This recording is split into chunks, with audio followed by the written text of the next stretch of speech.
नमस्कार। न्यूज़आवर के खास कार्यक्रम में आपका स्वागत है। मैं हूं देवेंद्र कुशवाहा। छत्तीसगढ़ में विधानसभा चुनाव के पहले भारतीय जनता पार्टी को बड़ा झटका मिला है। भारतीय जनता पार्टी के वरिष्ठ नेता और राष्ट्रीय अनुसूचित जनजाति आयोग के अध्यक्ष नंद कुमार साय ने बीजेपी के प्राथमिक सदस्यता सहित सभी पदों से इस्तीफा दे दिया है। छत्तीसगढ़ में साल के अंत में होने वाले विधानसभा चुनाव से पहले विपक्षी दल भारतीय जनता पार्टी को रविवार को झटका लगा, जब इसके वरिष्ठ आदिवासी नेता नंद कुमार साय ने पार्टी से इस्तीफा दे दिया।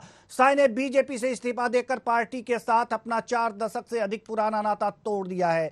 प्रदेश बीजेपी प्रमुख अरुण साव और पूर्व सीएम रमन सिंह ने घटनाक्रम की पुष्टि की और कहा कि पार्टी फिलहाल साय से संपर्क करने में असमर्थ है, लेकिन वह उनकी किसी भी गलतफहमी को दूर करने के सभी प्रयास करेगी। सुनिए क्या कुछ कहा है दोनों अरुण साव और रमन सिंह ने। वरिष्ठ नेता नंद कुमार साय जी, पार्टी के बहुत ही वरिष्ठ नेता नंद कुमार साय जी का इस्तीफा प्राप्त हुआ है। पार्टी के बहुत ही वरिष्ठ नेता हैं। कोई गलतफहमी है, किसी तरह की बात है तो निश्चित रूप से हम उनसे बातचीत करेंगे और पार्टी में बड़ा योगदान उनका रहा है। बहुत ही वरिष्ठ नेता हैं, निश्चित रूप से हम उनसे बातचीत करेंगे। ये उनसे कुछ संपर्क करने का प्रयास हुआ है और व्यथित थे, उनका एक वीडियो भी आया है, काफी दिनों से व्यथित थे वे। देखिए, आज उनका इस्तीफा प्राप्त हुआ है। अभी 2 दिन पहले ही सामान्य बातचीत मेरी हुई थी। आज इस्तीफा मिला है। हमारे पार्टी के बहुत वरिष्ठ नेता हैं, निश्चित रूप से हम उनसे बातचीत करेंगे। कोई गलतफहमी होगी तो उससे बातचीत करके दूर करेंगे। मेरी काफ़ी दिनों से मुलाकात समानता नहीं हुई। पार्टी के बैठकों में मिलते रहे, मगर कभी इस प्रकार का जो आज जो बयान आया है वैसा कोई चर्चा या बातचीत कभी नहीं आया। ये चुनाव के पहले एक बड़े आदिवासी नेता का इस्तीफा देना है, कि कितना नुकसान हो सकता है, कुछ कितना प्रभाव पड़ेगा पार्टी में? देखिए, वरिष्ठ तो है, मगर अभी हम ये नहीं कह सकते कि इस्तीफा अभी इस्तीफा आया है। इस्तीफा अध्यक्ष जी के पास है, उनसे बातचीत करेंगे। अध्यक्ष जी और वरिष्ठ लोग और बात करेंगे, संगठन के राष्ट्रीय नेता भी बात करेंगे, तो कोई रास्ता निकल सकता है। अभी आप लोगों ने संपर्क करने का कुछ बातचीत किया मगर कांटेक्ट नहीं हो पा रहा है। सीएम 2 बार के लोकसभा सांसद और 3 बार के विधायक साय पूर्व में छत्तीसगढ़ और अविभाजित मध्य प्रदेश दोनों में पार्टी के प्रदेश अध्यक्ष रह चुके हैं। साय ने अपने त्यागपत्र में आरोप लगाया है कि उनके सहयोगी साजिश रच रहे थे और उनकी छवि खराब करने के लिए झूठे आरोप लगा रहे थे, जिससे उन्हें बहुत ही दुख हुआ है। आइए सुनते हैं कि नंद कुमार साय ने क्या कुछ कहा है। दिए गए हैं कि मेरे फोटो दुखी कर दिए गए हैं कि मेरे फोटो के साथ वो कहीं दिख न जाए, मेरे साथ नहीं दिख जाए। इसीलिए मैंने निर्णय किया है कि अब भारतीय जनता पार्टी की प्राथमिक सदस्यता और सारे पदों से जिसमें भी मुझे रखा गया है उससे मैं इस्तीफा देता हूं। और इतने दिनों तक मैं रहा, जो संगठन में लोग हैं उनको कहता हूं कि आप पार्टी को ठीक से चलाइए। मैं इसकी प्राथमिक और सभी पदों से आज इस्तीफा दे रहा हूं। इस पर पीसीसी चीफ मोहन मरकाम का क्या कुछ कहना है, आइए ये भी सुन लेते हैं। भारतीय जनता पार्टी के वरिष्ठतम आदिवासी नेता ने भारतीय जनता पार्टी के प्राथमिक सदस्यता से इस्तीफा दे दिया है। भारतीय जनता पार्टी में घुटन महसूस हो रही थी। लंबे समय से वे मीडिया में भी बयान देते रहे हैं। भारतीय जनता पार्टी आदिवासी नेताओं को लगातार नजरअंदाज किया गया। 2003 हो, 2008 के चुनाव हो, आदिवासी सीटों में भारतीय जनता पार्टी जीती और छत्तीसगढ़ में सरकार बनी, मगर भारतीय जनता पार्टी लगातार छत्तीसगढ़ के आदिवासी नेताओं की उपेक्षा की, जिसमें वरिष्ठ नेता नंद कुमार साय जी भी हैं। कांग्रेस पार्टी में नंद कुमार साय जी के लिए दरवाजे खुले हैं। अगर कांग्रेस पार्टी में आना चाहते हैं तो स्वागत है। कांग्रेस पार्टी हमेशा आदिवासियों का सम्मान करते रही है। तो छत्तीसगढ़ में एक बड़ा राजनीतिक घटनाक्रम सामने आ रहा है कि यहां पर बीजेपी को झटका लगा है और बीजेपी के आदिवासी नेता जो हैं नंद कुमार साय ने अपने पार्टी के सभी पदों से इस्तीफा दे दिया है, त्यागपत्र दे दिया है, प्राथमिक सदस्यता से भी उन्होंने त्यागपत्र दे दिया है। अब इसको लेकर के राजनीतिक घटनाक्रम बहुत तेजी से गरमाया हुआ है, बहुत ही गर्म है। इसी को लेकर आज हम चर्चा करेंगे और चर्चा के लिए हमारे साथ सत्य प्रकाश सिंह, कांग्रेस प्रवक्ता, हमारे साथ जुड़े हुए हैं। बहुत बहुत स्वागत है आपका हमारे इस कार्यक्रम में। उचित शर्मा, वरिष्ठ पत्रकार, हमारे साथ हैं, आपका भी बहुत बहुत स्वागत है। साथ ही साथ doctor Sanjay Shekhar, state head Chhattisgarh, हमारे साथ जुड़े हुए हैं। सभी का बहुत बहुत स्वागत है हमारे इस कार्यक्रम में। चर्चा की शुरुआत करने से पहले हम डॉक्टर संजय शेखर के पास जाना चाहेंगे, स्टेट हेड हैं, और जानना चाहेंगे कि इस समय की राजनीतिक घटनाक्रम क्या है छत्तीसगढ़ में। देखिए, बस इंतजार हो रहा है कांग्रेस भवन में। तमाम लोग पहुंच रहे हैं, विदर्भ में मुख्यमंत्री भी पहुंचेंगे और तमाम नेता पहुंचेंगे और उम्मीद की जा रही है कि उसमें अभी तक की जो तैयारी है उसके अनुसार कि नंद कुमार साय आएंगे और वहां पर जो है उनका कांग्रेस पार्टी में प्रवेश होगा। जी, तो पूरी तैयारी हो चुकी है कांग्रेस की तरफ से और राजीव भवन में लोग, नेता जो हैं, कांग्रेस के नेता ये इंतजार कर रहे हैं कि हो सकता है कि यहाँ पर आज जो है नंद कुमार साय की पार्टी ज्वाइनिंग हो जाए और इसके लिए बैठकें हो रही हैं। सवाल यहाँ पर, अब सवाल और जवाब का सिलसिला शुरू करते हैं। सत्य प्रकाश सिंह जी, प्रवक्ता कांग्रेस, क्या कहें हम, बिजली की भाग से छींका टूटा? देवेंद्र जी, देखिए, सबसे बड़ी बात, हम तो देखिए विपक्षी दल है जी। अब बोलते थे कि बीजेपी वाले आदिवासियों को कभी नहीं सुने, 15 सालों में आदिवासियों का हक नहीं दिया, आदिवासियों हमेशा शोषण किया, मगर ये प्रमाण के साथ कल चरितार्थ हो गए। नंद कुमार साय जी वरिष्ठ नेता है, आदिवासी नेता है, भाजपा के नेता है, जो इतनी बार विधायक, सांसद रहे, कैबिनेट मंत्री दर्जन को मिला। जब अपना इस्तीफा दिया उसमें जो उन्होंने बातें बोली है वो सब सामने दिख रहा है कि बीजेपी की हकीकत यही है। देखिए, बीजेपी जो आदिवासी का कभी भी उन्होंने भला नहीं किया है, तो सिर्फ कुछ पूंजीपतियों का भला करती है। आप जब उनकी सरकार की अगर मैं बात करूं, थोड़ी सी बात बताना चाहूंगा, आदिवासी की जमीन है, केस लगा के एफआईआर गलत उनको जेलों में डाला गया। बालिका गृह के बच्चियों का रेप हुआ उस समय जब उनके 15 साल सरकार थी। ये हालात है आदिवासियों की जब उनकी सरकार थी 15 साल। तो नंद कुमार साय जी, और एक और मैं आपके चैनल के माध्यम से बताना चाहूंगा, आरक्षण के मुद्दे में जब वो बैठे थे धरने पे, नंद कुमार साय जी अकेले बैठे हुए थे, भाजपा का एक नेता उनके साथ नहीं बैठा। तो ये क्या दिखाता है कि उनकी हमेशा उपेक्षा हो जीती रही। इतने बड़े नेता की उपेक्षा जब होती है तो आप सोचिए बीजेपी की सोच एक सामान्य आदिवासी लोग के लिए क्या होगी। तो ये नंद कुमार साय जी ने दिखा दिया है कि बीजेपी का चरित्र यही है कि आदिवासी का कुछ भला नहीं कर सकते, हमेशा शोषण करती है। और हम तो बोलेंगे अगर नंद कुमार साय जी आते हैं तो उनका सम्मान मिलेगा यहाँ पे और उनका बहुत बहुत स्वागत है हमारी पार्टी में। जी, अगर जो नंद कुमार साय कांग्रेस ज्वाइन करते हैं तो कांग्रेस उनका स्वागत करेगी, तहे दिल से स्वागत करेगी। ये अच्छी बात है क्योंकि इसे राजनीतिक लाभ भी होगा। कितना राजनीतिक लाभ हो सकता है, हम जाएंगे अपने वरिष्ठ पत्रकार जो हमारे साथ उचित शर्मा जी जुड़े हुए हैं। कितना लाभ हो सकता है कांग्रेस को और कितनी हानि उठानी पड़ सकती है बीजेपी को?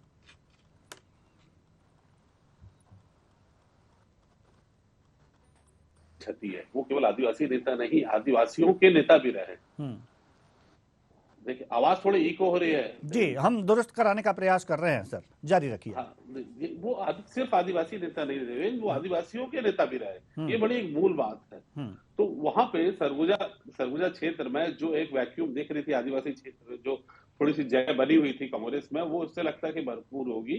और उन्हें जिस तरीके से पॉलिटिकल अभी सीन चल रहा है, तो PS बाबा के कद का कोई आदमी जो सरगुजा को संभाल सके, सरगुजा को देख सके और सरगुजा के आदिवासियों को एकजुट में बांध सके, वो कहीं ना कहीं उस रूप में मैं इसको कांग्रेस में देखता हूँ कि वो उनको बड़ा फायदा होने वाला है। और वही भारतीय जनता पार्टी को जो उनसे थोड़े से एक आदिवासी मुखर नेता, एक सौम्य नेता, बेबाकी से जो अपनी बात रखते हैं, साफगोई से अपनी बात रखने के लिए जाने जाते हैं, तो निश्चित तौर पे इसमें कांग्रेस को काफी फायदा होगा। वही भरपूर नुकसान होने की संभावना है, खासकर सरगुजा क्षेत्र में। जो आदिवासी का जो मनोबल है, जो उनके एक कॉन्फिडेंस लेवल है कांग्रेस का, मैं उसकी बात कर रहा हूँ कि वो बहुत ऊपर आएगा।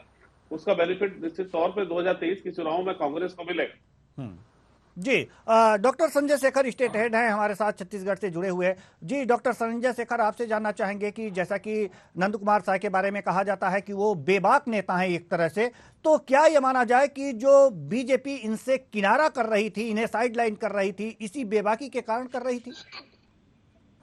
निश्चित तौर पर एक बहुत बड़ा कारण रहा है, इस बात से इनकार नहीं किया जा सकता, क्योंकि देखिए मैं करीब 20-22 साल से नंद कुमार साय को देख रहा हूं, और वो जब प्रदेश अध्यक्ष थे और छत्तीसगढ़ में डॉक्टर रमन सिंह के नेतृत्व में भारतीय जनता पार्टी की सरकार थी, तो आए दिन वो अपनी सरकार की आलोचना किया करते थे, तो वो जो सच है उसको बेबाकी से बोल देते हैं, और ये अगर उनका यही नेचर बना रहा तो उनके लिए मेरा मानना है कि कांग्रेस में रहना भी बहुत सहज जैसी स्थिति नहीं रहेगी, क्योंकि आज की जो राजनीति है, आज की राजनीति में अगर सीधे सीधे कहूं तो बहुत हद तक जो है वो फिट नहीं हो पाते हैं, क्योंकि आज की राजनीति में राजनीति के अनुसार आपको बोलना पड़ता है, अर्थ के अनुसार बोलने की जरूरत नहीं होती है, और खासकर जब इतने बड़े कद के आप नेता हो तो ये एक उनके साथ है, और जो संकल्प ले लेते हैं तो बहुत लंबे समय तक उसको निभाते हैं। एक बार वो कहीं कार्यक्रम में थे, वो उनको शराबबंदी के खिलाफ मुहिम चला रहे थे, तो उन्होंने उनको आजादी ने कह दिया कि भैया आप शराब बंद करने के लिए कहते हैं, आप नमक छोड़ सकते हैं क्या? तो वो तब से उन्होंने संकल्प ले लिया और आज तक नमक नहीं खाया। तो इस तरीके से बहुत ही ईमानदार, बहुत ही स्वच्छ छवि के और बहुत ही साफ साफ कहने वाले नेता हैं, जिसकी मैं आज की राजनीति में जिसके लिए जगह बहुत ही सीमित है या न के बराबर है ना है। तो कांग्रेस में अगर वो जाते हैं तो किस तरीके से अपने आप को एडजस्ट करेंगे, ये भी एक बहुत बड़ा सवाल होगा। ये बहुत बड़ा सवाल होगा, लेकिन आज की राजनीति में फिट बैठने वाले नेता नहीं है। क्या लगता है आपको उचित शर्मा जी की आज की राजनीति इनके लिए नहीं है? जी उचित शर्मा जी, जिस तरीके से गांधीवादी विचारधारा के भारतीय जनता पार्टी के बड़े नेता रहे हैं, तो निश्चित तौर पर डॉक्टर संजय शेखर सही कह रहे हैं कि इस तरीके के इस डीएनए के लोग, जो इस तरीके विचारधारा के राजनीतिक लोग अब खत्म होते नजर आ रहे हैं, जो अब उनके लिए गुंजाइश कम बचती है आज की राजनीति में। आज के देश में जिस तरीके से चापलूसी, जिस चाटुकारिता, जिस तरीके से दबाव, जिस तरीके से व्यक्ति पूजा की बातें होती हैं, जिस तरीके से वो मुझे नहीं लगता कि उसमें आए साहब उसमें फिट बैठ पाएंगे। तो क्या लगता है कि बीजेपी भी इसी चाटुकारिता और इसी तामझाम को ज्यादा महत्व दे रही है, और जो ये दावे करती है कि नहीं हमारी पार्टी अलग है और सबको साथ लेकर चलती है, सबका विकास चाहती है, ये सब खोखले दावे हैं? जी बीजेपी के सभी में खोखले दावे हैं। चाल चरित्र और चेहरे वाली बातें अब हो गई। अटल अडवाणी का दौर गया, जिस दौर की देवेंद्र आप बात कर रहे हैं वो दौर अब हो गया। अब ऐसे दौर अब वापस वो जो स्वर्णिम काल या गोल्डन पीरियड आप बोल सकते हैं, वो अब मुझे नहीं लगता कि वो वापस आएगा। पहले की बातें थी कि आरोप प्रत्यारोप होते थे, एक राष्ट्र हित में, राज्य हित में बातें होती थी। अभी तो आप लेकिन अब वो उम्मीद करना किसी भी नेताओं से बेकार है। अब तो आप व्यक्तिगत टारगेट में ले लिए जाते हैं। बिल्कुल, व्यक्तिगत टारगेट पर ले लिया जाता है और इस तरह से उपेक्षित कर दिया जाता है। जी हमारे साथ कांग्रेस प्रवक्ता भी मौजूद हैं, सत्यप्रकाश सिंह जी बहुत ही उत्सुक हैं, बहुत ही खुश होगी आपकी पार्टी और शायद इंतजार भी कर रही है राजीव भवन में कि आज नंद कुमार साय आए और हम उनका स्वागत करें। लेकिन जिस तरह से बेबाकी से बोलते हैं, क्या आपके लिए सरदर्द नहीं होंगे आज की राजनीति में? देखिए कुशवाहा जी, जैसे मैंने बोला, अगर साय जी हमारी पार्टी में आते हैं उनका स्वागत है, उनको यहाँ सम्मान मिलेगा जो बीजेपी में नहीं मिला है। और जहां तक उनकी बात की तो ये तो अच्छी बात है कि हमारी पार्टी को मजबूती मिली है। अगर हमारी पार्टी कहीं पे भी डिसएडवांटेज है या कहीं पे एडवांटेज कैसे मिलेगा, अगर उनको बाकी से बात रखते हैं, हमारी पार्टी में वैसा है। लोकतंत्र को बोलते जो है, देखिए हमारी पार्टी ये है कि आप बोल सकते थे लोकतांत्रिक तरीके से बोल सकते पार्टी के प्लेटफॉर्म पे, तो आपको हमारी पार्टी को अच्छा एडवांटेज मिलेगा कि अगर वो बाकी से बात रखते हैं, पार्टी के हित में बात रखते हैं, तो पार्टी को बेनिफिट मिलेगा। नहीं, अगर जो पार्टी के हित में बात रखते हैं, पार्टी उनकी बात नहीं मानती है, जैसा कि बीजेपी में हुआ, और वो सत्य बातें बोल देते हैं सार्वजनिक रूप से। देवेंद्र जी वही मैं बोल रहा हूँ, वो बोलेंगे तो पार्टी की बात होगी। जी सत्यप्रकाश जी, डॉक्टर संजय शेखर जी कुछ पूछना चाह रहे हैं। जी देवेंद्र जी, सत्यप्रकाश जी तो ये बता दें, ये बहुत ही वरिष्ठ आदिवासी नेता है अरविंद नेताम। और इन्हीं के समकक्ष हैं और बहुत ही साफगोई से वो भी बात बोलते हैं। कांग्रेस में उनकी स्थिति क्या है, कहाँ पे है वो? कांग्रेस ने उनको नोटिस दिया है पार्टी से बाहर निकालने का जी। तो ये भी एक सच है। दूसरा, करुणा शुक्ला, अटल जी की भतीजी, वो स्वर्गीय हो गई लेकिन वो पार्टी में आई, कहाँ उनका जगह था?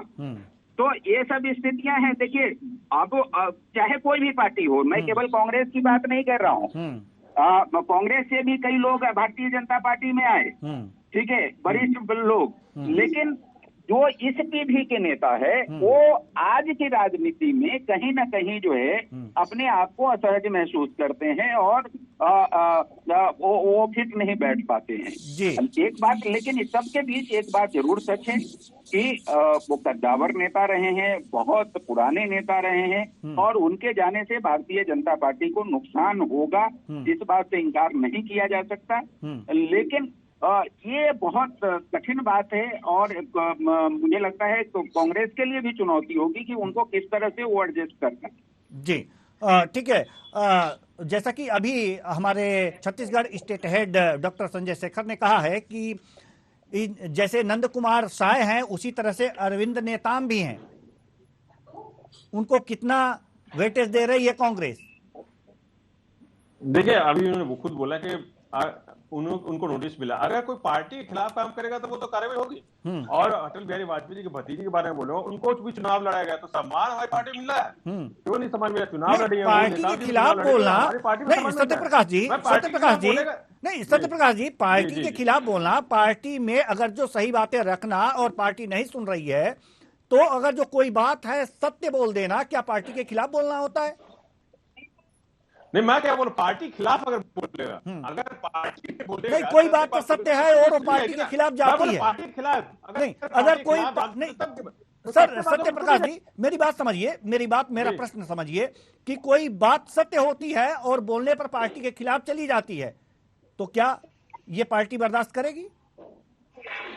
वही मैं बोल रहा हूँ, अगर मान लीजिए बात बोली है, सत्य बात बोली है, तो उसको पहले देखा जाएगा ना क्या बात है। ऐसा नहीं है ना जैसे नहीं होता तुरंत आपको नोटिस मिल जाएगा, तुरंत मोदी जी के पास से नोटिस आ जाएगा, ऐसा नहीं है ना। अगर कोई बात बोली है, कोई भी नेता हो, आज नंद कुमार साय के पास कोई भी नेता हो, हमारे मुख्यमंत्री जी हो, वो खुद भी हो, वो नेता हो, वो बात जब बोलते हैं हमारी पार्टी पहले सुनती है, विचार करती है, उसके बाद अगर एक्शन या रिएक्शन तो करती है। ऐसा नहीं तुरंत दी है। तो हमारे यहाँ मौजूद है, यहाँ लोकतंत्र है, आप बोल सकते हैं, बात कर सकते हैं। मैं एक छोटा सा कार्यकर्ता हूँ, हर पार्टी की बात रखता हूँ, ऐसा नहीं कि मैं भी नहीं बोल, छोटे से कार्यकर्ता भी हम खुद पार्टी में बात रखते हैं, पार्टी बताते हैं क्या सही है क्या गलत है, तो हमको भी हक मिलता है, तो वो तो बड़े नेता तो और हक मिलेगा। मगर ये बात ये है कि हमारी पार्टी तुरंत एक्शन रिएक्शन नहीं करती है, अगर रखा तो उसको सुनी जाती है, समझी जाती है, विचार किया जाता है, उसके बाद जो उसका रिएक्शन करना है नहीं करना है वो उसके बाद कम से कम सुनी तो जाती है। भाजपा में तो आप बोल ही नहीं सकते हो, वहां पे हिटलरशाही चलती है, आपने आज बोला कल आपको नोटिस मिल जाएगा।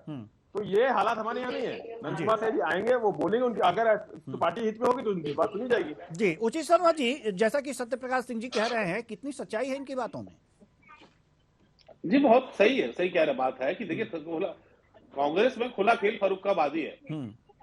यहाँ पे संगठन में आप कुछ भी बोल, अपनी ढपली अपने राग है, अपने अपने बोल वचन है, अपने अपने मन से कोई भी चीजें बोली जा सकती है, थोड़ी स्वतंत्रता है कंपैरेटिवली, लेकिन उतनी स्वतंत्रता भाजपा में नहीं है। संगठन का चाबुक वहां पे बहुत जोर चलता है और उतनी स्वतंत्रता कांग्रेस में है, ये बात तो सत्य है, इसमें कोई दो मत नहीं है। लेकिन एक बात सत्य ये भी है कि वहां पे संगठन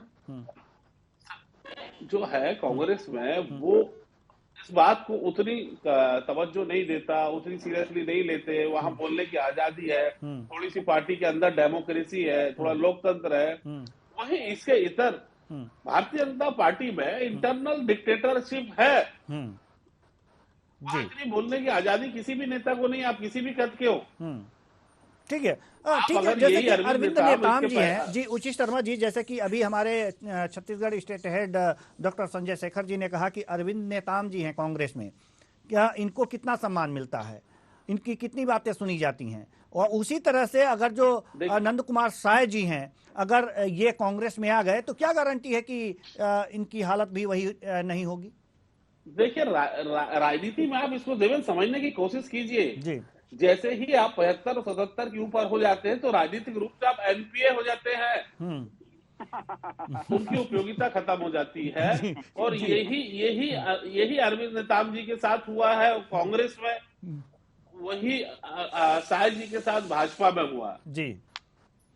तो ये एनपीए अकाउंट इनको मान लिया जाता है राजनीति में एक उम्र के बाद, और वो उनकी उपयोगिता उनके लिए भले नहीं रहा। अब एक दूसरे पे एक्सचेंज होते रहे वो बात अलग है। आप देखिए साय साहब इधर है और अरविंद नेताम जी उधर जाने की चेष्टा कर रहे हैं। अब उनकी उपयोगिता यहाँ खत्म हो गई है, उनका मान सम्मान यहाँ खत्म हो गया। तो क्या ये जो एनपीए अकाउंट आप कह रहे हैं, शुरुआत एनपीए अकाउंट जो आप कह रहे हैं, क्या कांग्रेस में आने के बाद क्या ये सक्रिय अकाउंट हो जाएंगे? ये इनका अकाउंट सही रहेगा?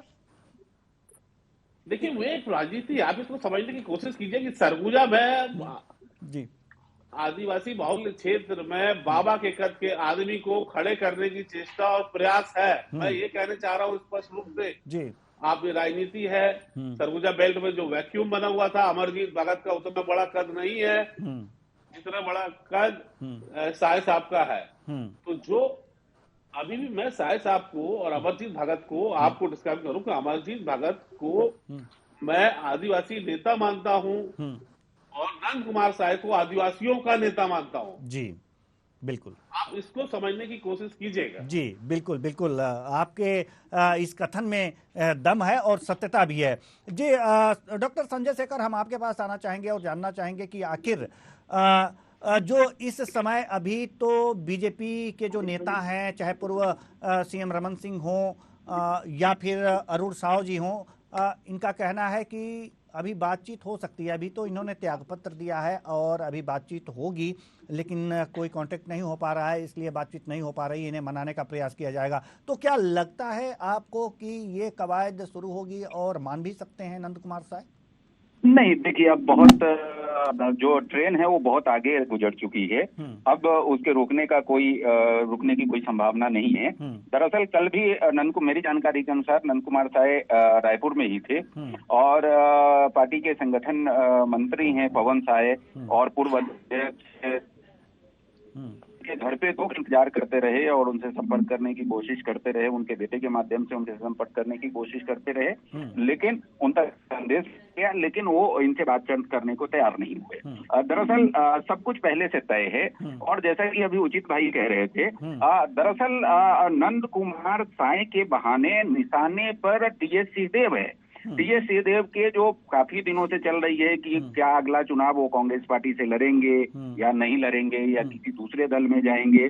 तो ऐसी स्थिति में सरगुजा में डैमेज कंट्रोल किस तरीके से हो, नंद कुमार अगर टीएस सिंहदेव पार्टी छोड़ देते हैं तो वहां पर आदिवासी वोट बैंक को साधने के लिए या उस डैमेज को कुछ कम करने के लिए क्या तरीका हो, इस पे बहुत दिन से कांग्रेस पार्टी काम कर रही थी और उसी की तोड़ के तौर पे नंद कुमार साय को सामने लाया गया है कि एक बड़ा कद का आदिवासी नेता जो कि सरगुजा संभाग में जिनकी पहचान है और सरगुजा संभाग क्या पूरे प्रदेश में पूरे छत्तीसगढ़ में उनकी पहचान है, तो उसको लाया जाए और उसके माध्यम से उस तरह का अगर कुछ स्थिति बनती है तो उसका डैमेज कंट्रोल किया जा सके। तो कुल मिलाकर के मामला ये है, अब भारतीय जनता पार्टी में उनके रुकने की कोई संभावना है मुझे कम से कम नहीं दिख रही है जी।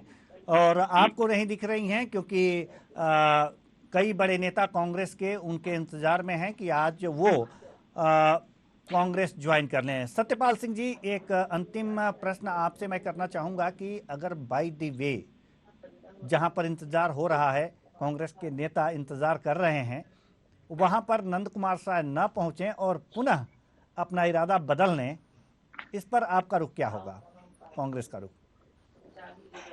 देखिए, मैं तो छोटा सा कार्यकर्ता हूँ, बड़े वरिष्ठ नेता उनके संपर्क में रहे होंगे, अगर वो पार्टी में आना चाह रहे हैं तो उनसे संपर्क किए होंगे। जहां तक बात उनकी पार्टी में आने, तो मैं तो बोल रहा हूँ ना, अभी तो पार्टी का अधिकृत कोई फैसला आया नहीं है। अगर वो आते तो स्वागत है, तो उनका व्यक्तिगत फैसला है, आना नहीं है तो व्यक्तिगत फैसला है, उनका जबरदस्ती खींच तो नहीं लेकर। तो मैं बार-बार बस ये बोलूंगा पार्टी की तरफ से कि अगर पार्टी में आते हैं तो उनका स्वागत है, उनका यहाँ पे सम्मान मिलेगा जो बीजेपी में नहीं मिला था जी। जो बीजेपी में नहीं मिला था वो सम्मान कांग्रेस में मिलेगा और इसीलिए उनका इंतजार हो रहा है। बहुत बहुत धन्यवाद सभी मेहमानों का, आप आए और अपने अपने विचार साझा किए। तो कुल मिलाकर के जो छत्तीसगढ़ में बीजेपी को बड़ा झटका लगा है। उनके जो आदिवासी नेता हैं नंद कुमार साय, आदिवासियों के नेता हैं, जैसा कि हमारे अभी एक मेहमान जो वरिष्ठ पत्रकार महोदय ने बताया कि आदिवासी नेता नहीं, आदिवासियों के नेता हैं, वो बीजेपी से इस्तीफा दे दिए हैं। और ये संभावना जताई जा रही है कि कुछ ही पलों बाद, कुछ ही देर बाद, कुछ ही घंटे बाद वो कांग्रेस ज्वाइन कर लेंगे। तो इससे कांग्रेस को सरगुजा क्षेत्र में जो वैक्यूम बना हुआ था कांग्रेस के लिए, वो भर जाएगा और कांग्रेस को एक बड़ा फायदा हो सकता है। लेकिन देखने वाली बात यह होगी कि ऐसा कब तक होता है। फिलहाल इस कार्यक्रम में इतना ही। मुझे दीजिए इजाजत। नमस्कार।